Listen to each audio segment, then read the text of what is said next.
The goals of infection prevention and control for nurses are to protect patients from healthcare-related infections, meet professional standards and guidelines, protect themselves from diseases, and help lower the cost of healthcare. Several terms to remember are healthcare-associated infections, or HAIs, which are infections associated with any given healthcare setting. The second term is nosocomial infections, which are specific to hospital-acquired infections. Did you realize that 1 out of every 20 hospitalized people will contract an HAI? Because of all the damage that HAIs cause patients and healthcare costs associated with these damages, many states require hospitals and other healthcare facilities to make public the risks regarding HAIs. Have you ever heard of the Joint Commission? They are a quality oversight agency. Much of the work that they oversee includes ways to minimize the risk of infection in patients. They come to hospitals and other healthcare settings yearly to assess facilities that are working together to care for patients. They give feedback and ideas to better care for those patients as well. They also penalize a facility if it is grossly out of compliance. There are 2 types of flora: transient flora and resident flora. Transient flora are normal microbes that a person picks up by coming in contact with objects or another person. This would be like if you were touching the soiled dressing of another person. You can remove these types of flora with hand washing. Resident flora live deep in the skin layers where they live and multiply harmlessly. They are permanent inhabitants of the skin and cannot usually be removed with routine hand washing. They are not usually harmful unless they enter the deep tissues, for example, like through a wound, or unless the patient is especially vulnerable to disease. Pathogens are microorganisms that are capable of causing disease. The largest group of pathogenic microorganisms are bacteria, viruses, and fungi. These include yeasts and molds. Less common pathogens are protozoa, helminths, which are another word for worms, and prions, which are an infectious protein particle that causes certain neurological diseases. A variety of foods can also harbor bacteria. When left at room temperature, the bacteria on food can multiply quickly. To reduce or prevent the growth of pathogens, food is cooked at high temperatures and then stored in cold environments. Another way of keeping foods is by pickling. This is a concept of storing food in a large amount of a salt solution. Pathogens require moisture to thrive, like the environment of the wound, the urinary tract, the throat, axilla, and airways. The ideal temperature for pathogens is 95 degrees. This is also 35 degrees Celsius. When the temperature is hotter or colder, the pathogens tend to die off. Do you ever notice that doctors' offices or the hospital are kept at a cooler temperature than most places? It's to reduce the growth of pathogens. Also, when a person's body temperature rises during an infection, it's the natural defense mechanism to kill off harmful bacteria in the body. Remember, there are 2 major types of organisms: anaerobic and aerobic. Anaerobic organisms do not require oxygen to grow. Some of them may also die off if the presence of oxygen is there. Aerobic organisms need oxygen to grow and will quickly die off if starved of oxygen. Pathogens also need a certain level of pH to survive. This is between 5 and 8. They cannot live in highly acidic places such as the stomach. But when patients take antacids or other acid-reducing medications, it gives bacteria the opportunity to grow within these areas, thus allowing them to spread to the lungs or other susceptible areas. Lastly, microbes grow best in dark places. On the human body, this could be inside the body, in wounds, and other places on the body that do not see much light. Ultraviolet lights are often used to remove pathogens from equipment. They even see UV light to disinfect drinking water in developing countries to prevent them from contracting some diseases. The picture that you see is 6 links in the chain of infection. All of the links must be present for infection to be transmitted between 2 people. See the reservoir? This is a source of infection, a place where the pathogens survive and multiply. The human is the most common reservoir for pathogens. Animals, insects, and humans are other living reservoirs. Non-living reservoirs include soil, water, food, and environmental surfaces. In the case of human or animal reservoirs, the most frequent portal of exit is through body fluids, This includes blood, mucus, saliva, breast milk, urine, feces, vomitus, semen, and many others. In healthcare-related infections, puncture sites, drainage tubes, feeding tubes, and IV lines are the most common sources of pathogen exits. Some of these can also be portals of entry, but we will talk about that in a minute. Different modes of transmission are direct contact, indirect contact, droplet, airborne, and several others. Direct contact occurs between two people and usually involves touching, kissing, or sexual intercourse. Indirect contact involves the contact with a fomite. This is a contaminated object that transfers a pathogen. Think about when you sneeze into your hand, or then you pick up an object or touch a keyboard, and then another person touches that object. You are then transferring that to them. Droplet transmission is an infection that is passed when the pathogen travels in water droplets expelled as an infected person exhales, coughs, sneezes, or talks. It may also occur during suctioning and oral care. The usual method of transmission is through the droplet to be inhaled or enter the eye of a susceptible person. Common droplet precautions include influenza, bacterial pneumonia, and RSV. Airborne pathogens can travel through heating and air conditioning systems to infect large numbers of people. Sweeping a floor or shaking out contaminated bed linens can stir up airborne microorganisms and launch them into the air currents. Imagine a flying carpet of pathogens.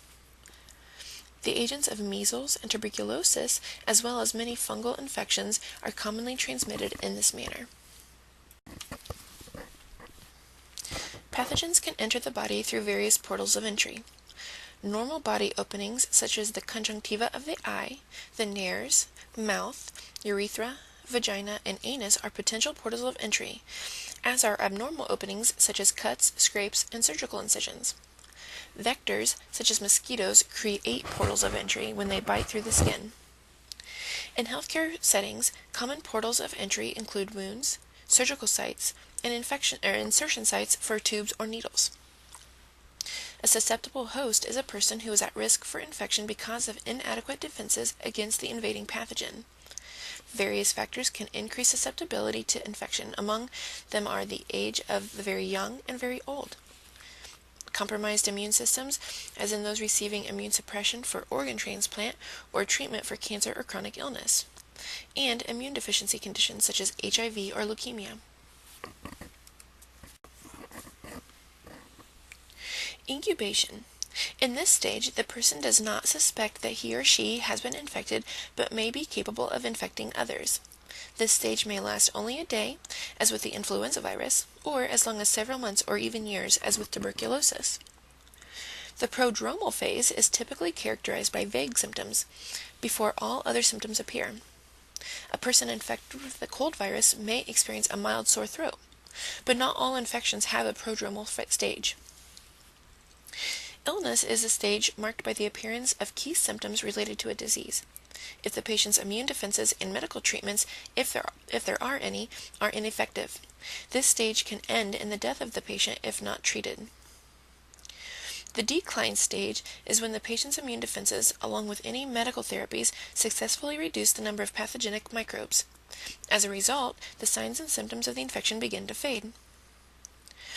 Convalescence is a stage that is characterized by tissue repair and a return to health as the remaining number of microorganisms approaches zero. Convalescence may require only a day or two, or with some severe infections, as long as a year or more. Local infections cause harm in a limited area of the body, whereas systemic infections can spread throughout the body. Systemic infections are spread via the lymph system or by blood. Bacteremia, which is a local infection, is the presence of bacteria in the blood, but septicemia, which is a systemic infection, is spread through the body via the blood. A primary infection is the first infection that occurs in a patient. They are typically followed by secondary infections, which these are related to the first infection. For example, a woman is treated for a bladder infection, which is the primary infection. She is given antibiotics, then develops a yeast infection, which is secondary. This is from the treatment, so the doctor will then often prescribe diflucan to treat the yeast infection. Acute infections come on quickly, then dissipate fairly quickly. Chronic infections develop slowly and last for 2 or more weeks. This could be like a wound or a bone infection. With latent infections, they may lay dormant for many years before arising with symptoms. This would be like tuberculosis or HIV.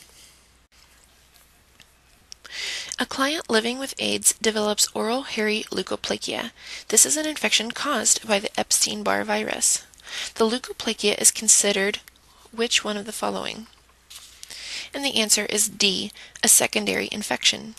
The primary infection with the HIV virus causes the client to become immunocompromised, thus the development of the secondary infection, the oral hairy leukoplakia. Healthcare providers need to determine the source of pathogens in a patient infected while he or she are in the facility. This way treatment can begin while hospitalized.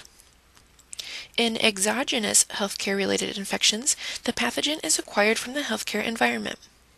With endogenous healthcare-related infections, the pathogen arises from the patient's normal flora. When some form of treatment, such as chemotherapy or antibiotics, causes the normally harmless microbe to multiply and cause infection. Another good example of endogenous infection is when E. coli from the GI tract enters the urinary tract, causing a UTI or bladder infection. Typically, E. coli lives in the GI tract, but when it's entered into an area that it is not supposed to be, it will cause the infection. The body has 3 lines of natural defense against infectious diseases. They are classified as primary, secondary, and tertiary. The first line of defense is primary. They prevent organisms from entering the body. When external bacteria enter the body, the normal flora then try to expel the organisms. The surface of intact, healthy skin is tough and resilient and prevents entry of many pathogens. The normal flora of the skin inhibit multiplication of other organisms, including pathogens that land on the skin. The nares, trachea, and bronchi are covered with mucous membranes that trap pathogens, which are then expelled. The nose contains hairs that filter the upper airway, and the nasal passages, sinuses, trachea, and larger bronchi are lined with cilia. This is a tiny-like hair cell that sweeps microorganisms upward from the lower airways. Coughing and sneezing forcefully expel organisms from the respiratory tract. The lacrimal glands produce tears that contain lysozyme. This is an antimicrobial enzyme. Thus, tears help wash away infective organisms from the eyes. Many pathogens that reach the stomach are destroyed in its acidic environment. Those that successfully enter the small intestine face the antimicrobial action of bile.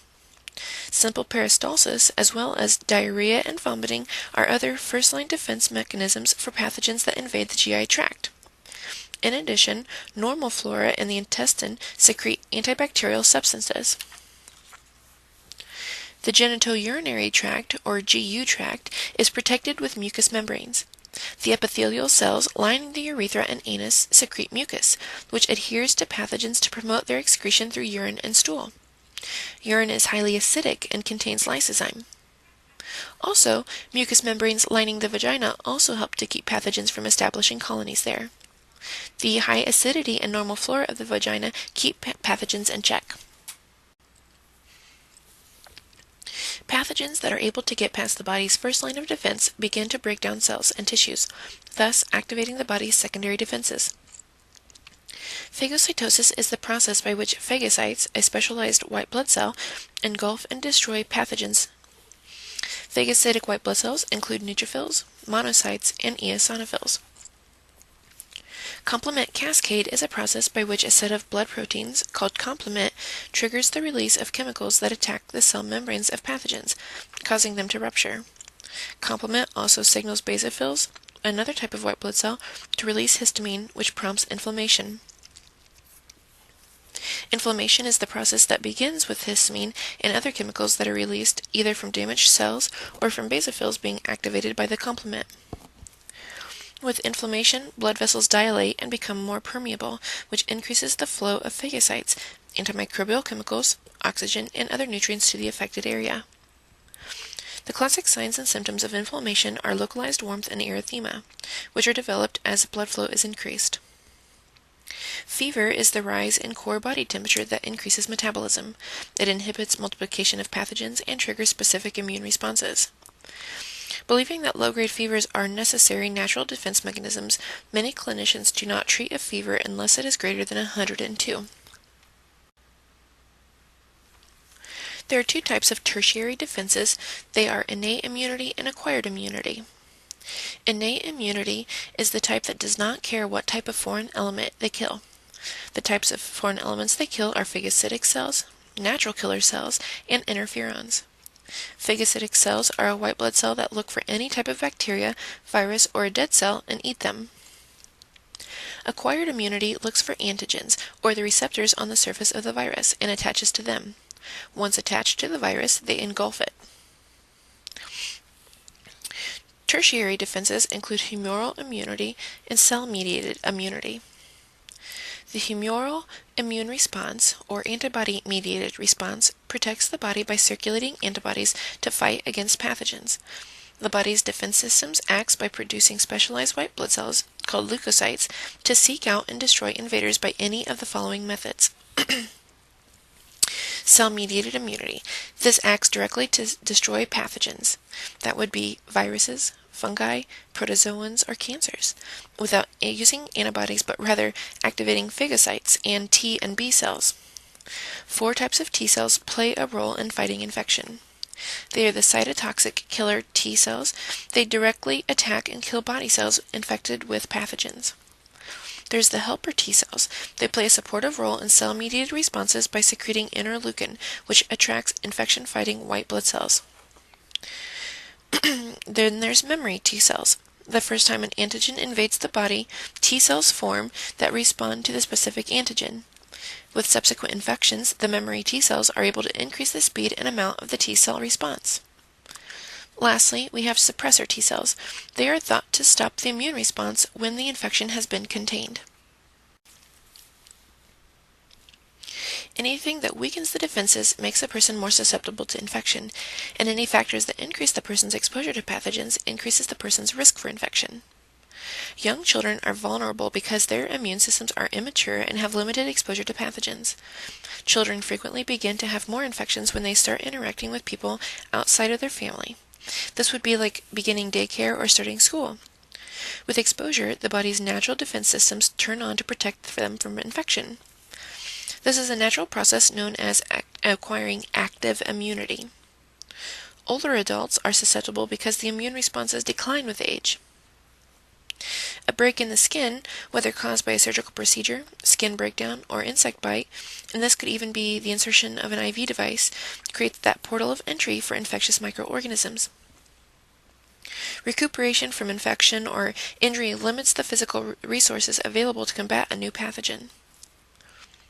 Smoking interferes with normal respiratory functioning, including the ability to move the chest, cough, sneeze, or have full air exchange. Chemicals in tobacco paralyze cilia. Thus, secretions pool in the lower airways, creating a hospitable environment for bacterial growth. Although tobacco users are most profoundly affected by these changes, people exposed chronically to secondhand smoke, like bartenders or children, are also affected by these changes and are at increased risk for infection. Inhaled substances such as marijuana and cocaine also infect the respiratory tract, much like smoking cigarettes do. It is also important to note that when a person consumes alcohol or other substances that diminish appetite, it can also cause the person to be more susceptible. And the use of needles breaks the skin barrier, introducing organisms, especially when the needles are used. The number of sexual partners is directly related to the risk of sexually transmitted infections and cervical cancer. And then talking about medications, even common medications such as non-steroidal anti-inflammatory agents, better known as NSAIDs, decrease the immune response. As a side effect, some medications such as chemotherapeutic agents decrease the production of white blood cells or cause the cells produced to be abnormal. Even antibiotics can increase the risk for infection.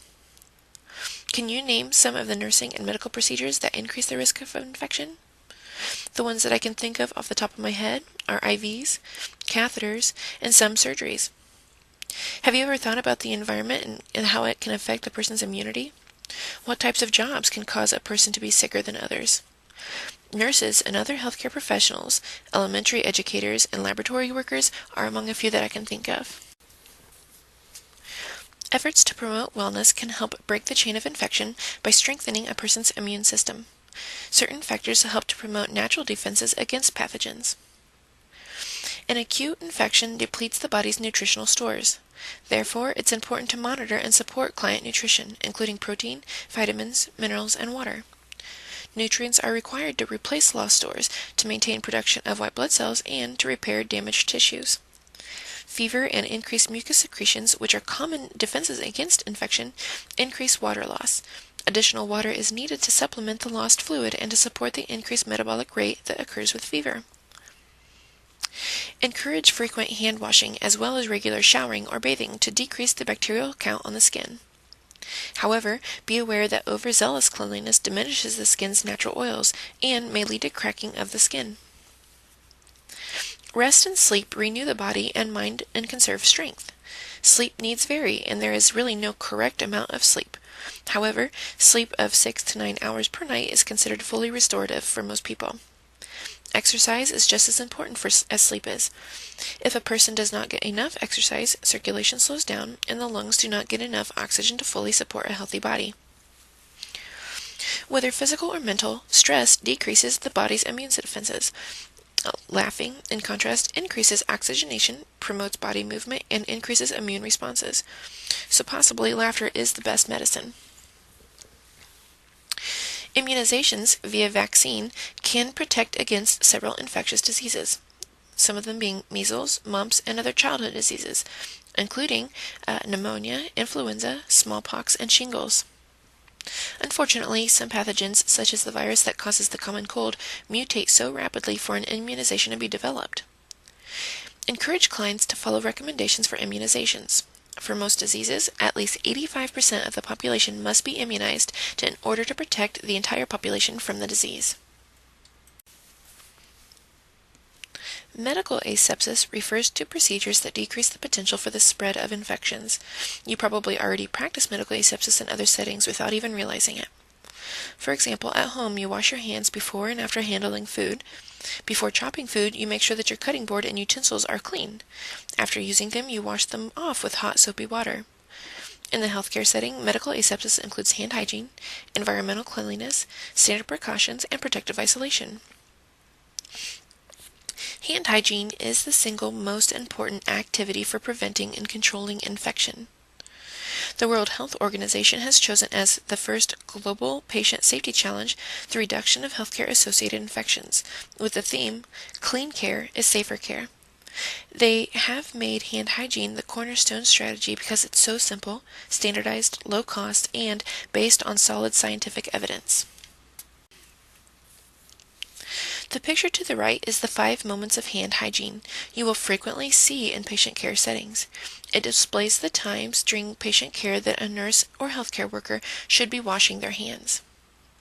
The first one is before touching a patient, then before clean aseptic procedures, then after body fluid exposure, after touching a patient, and after touching patient surroundings.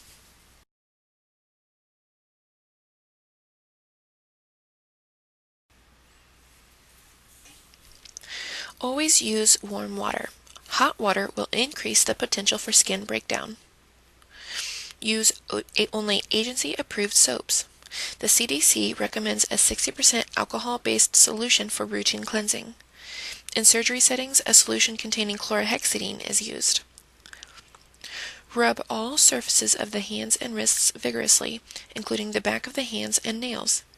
Keep fingernails short and tidy. Germs harbor in these areas and can potentially harm your patient. Completely rinse all soap off of your hands and wrists. And then only use single-use towels or automatic dryers to remove moisture from the hands. If using alcohol-based gels, rub the gel into the hands until they are completely dry. Failure to wash your hands completely is medical negligence. This can potentially kill a patient. A clean environment includes the surfaces in a patient's room, supplies, equipment, and other objects that are brought into a patient's room. Some objects in the hospital can be reused. The facility you are working for or have your clinical with will have policies in how each item is cleaned, disinfected, or sterilized for reuse. Cleaning is the removal of visible soil from objects and surfaces. Any spilled liquids, dirty surfaces, or contaminated areas should be cleaned immediately. Hospitals have special cleaning products for inhibiting microbial growth. Disinfection removes virtually all pathogens or inanimate objects by physical or chemical means. This includes steam, gas, chemicals, and UV light. High-level disinfection kills all organisms except high levels of bacterial spores. Intermediate-level disinfection kills bacteria, mycobacteria, and most viruses. Disinfection is used for semi-critical and non-critical items. Semi-critical items are those that come in contact with mucous membranes or non-intact skin. This includes endoscopes, respiratory equipment, vaginal ultrasound probes, and many more. Non-critical items are those that come in contact with intact skin, but not mucous membranes. These items do not carry a high risk for infection transmission. This would include things like blood pressure cuffs, stethoscopes, and durable patient equipment. Sterilization is the elimination of all microorganisms except for prions, inside or on an object. The most common methods for sterilization include autoclaving with moist heat, ethylene oxide gas at low heat, dry heat, or low-temperature hydrogen peroxide gas. Sterilization is used when absolute purity is needed. These items are considered critical items. Critical items are ones that pose a high risk for infection if they are contaminated with any microorganisms. Surgery equipment or medically implanted devices are ones that I can think of. Which of the following actions violates a principle that is key to proper hand washing at the bedside? Your answer is B, shaking your hands dry over the sink. Shaking your hands will not completely remove excess moisture, allowing for the reacquisition of bacteria on that area.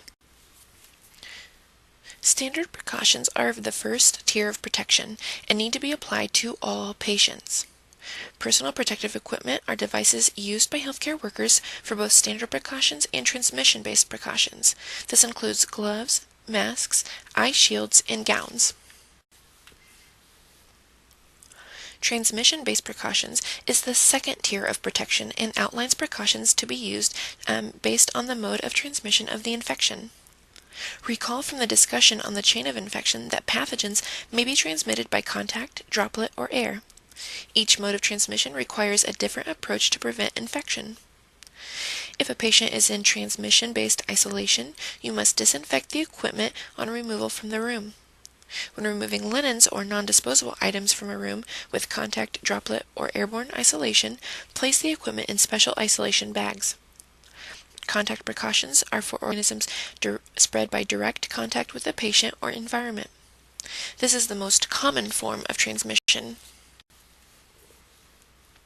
Pathogens in a droplet precaution room are spread via moist droplets by coughing, sneezing, or touching contaminated objects. Droplet pathogens do not remain infectious over long distances. The danger area is about 3 feet from the patient. You can stand at the door and talk to the patient without wearing a mask.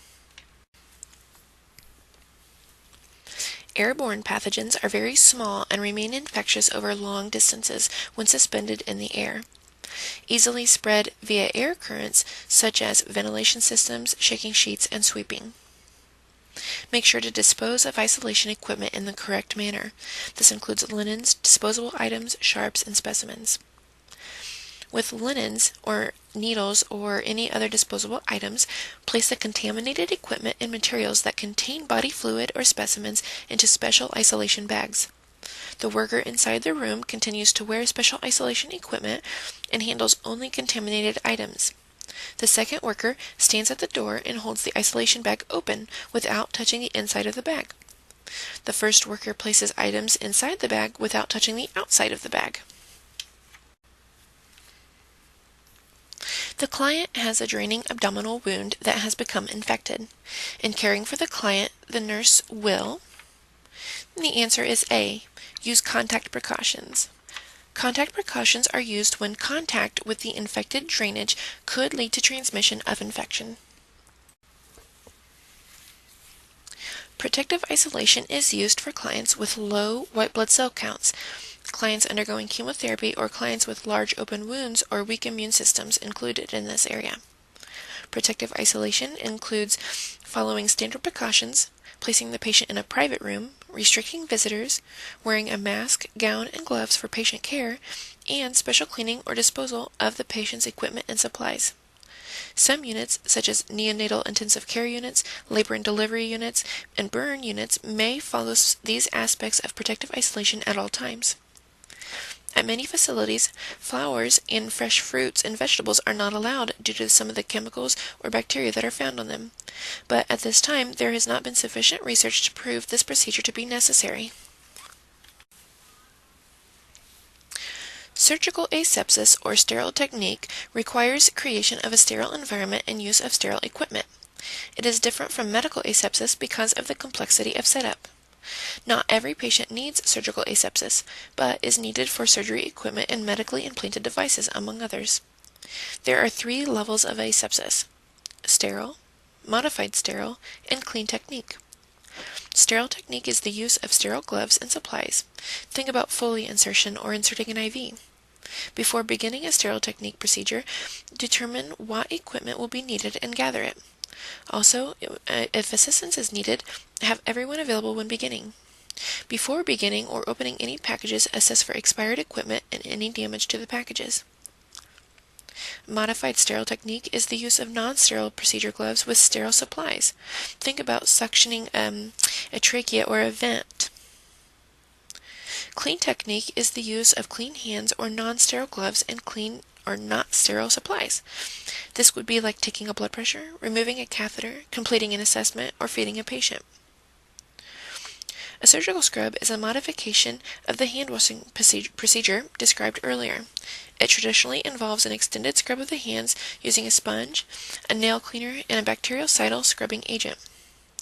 Newer methods use a brushless scrub using a bactericidal scrubbing agent.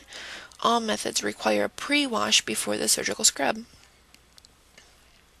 Burn units, labor and birth units, and some surgical wards, intensive care units, nurseries, and oncology wards require surgical attire for patient caregiving. In each of these units, nurses care for clients who are at increased risk for infection or are undergoing an invasive procedure that places them at increased risk. The goal on all of these units is to protect the patient from infection transmitted by healthcare workers. All personnel on these units don clean surgical attire or scrub suits when they arrive to their floor. These scrub suits should not be worn outside of the unit. If you must transport a patient to another area or leave the unit to gather supplies, wearing a covering over the scrub suit. Remove the covering on your return to the unit. Additional precautions include a disposable hat to cover your hair, shoe coverings, and face masks.